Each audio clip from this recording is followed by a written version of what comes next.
ఈరోజు ఐబొమ్మని పట్టుకున్నామని ఆనందపడుతున్నారు కానీ అక్రమంగా ఆస్తులు సంపాదించడం ఎందుకు పట్టుకోవట్లేదు? ఎందుకు అన్యాయస్తుని పట్టుకోవట్లేదు? ఈరోజు వాడేదో సినిమా ఇండస్ట్రీకి ఏదో లాస్ట్ చేస్తున్నారని చెప్పేసి వాడిని పట్టుకున్నారు. మరి ప్రజలకు నష్టం చేసిన వాళ్ళు ఎందుకు పట్టుకోవట్లేదు? రాజకీయ నాయకులు ఎందుకు పట్టుకోవట్లేదు? ఇదే టార్గెట్గా ఇదే పనిగా ఎందుకు చేయట్లేదు?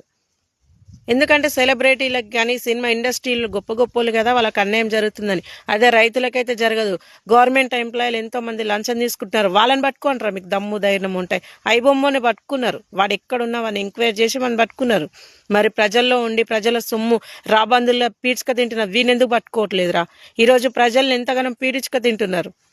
వాళ్ళని పట్టుకుని ఇక చేత కాదు, ఎందుకంటే వాళ్ళ మీద రాజకీయ నాయకుల హస్తం ఉంటుంది కాబట్టి వాళ్ళని ప్రశ్నించరు, వాళ్ళని పట్టుకోలేరు. సిగ్గు శరం కొంచెమైనా ఉండాలి. ఇంకా మానం మర్యాద లేకుండా మనం పట్టుకున్నాం అనేది జబ్బలు ఎగేసుకొని మాట్లాడుతున్నారు. కానీ అక్రమ ఆస్తులు సంపాదించటని పట్టండి, లంచాలు తినటోని పట్టండి. మీకు దమ్ము ధైర్యం ఉంటే అప్పుడు నిజమైన భార్య తీయడాన్ని ఒప్పుకుంటారు. ఏ మొహం పెట్టుకొని ఒప్పుకుంటారా మీరు? సిగ్గు ఉండాలి గింతనన్నా.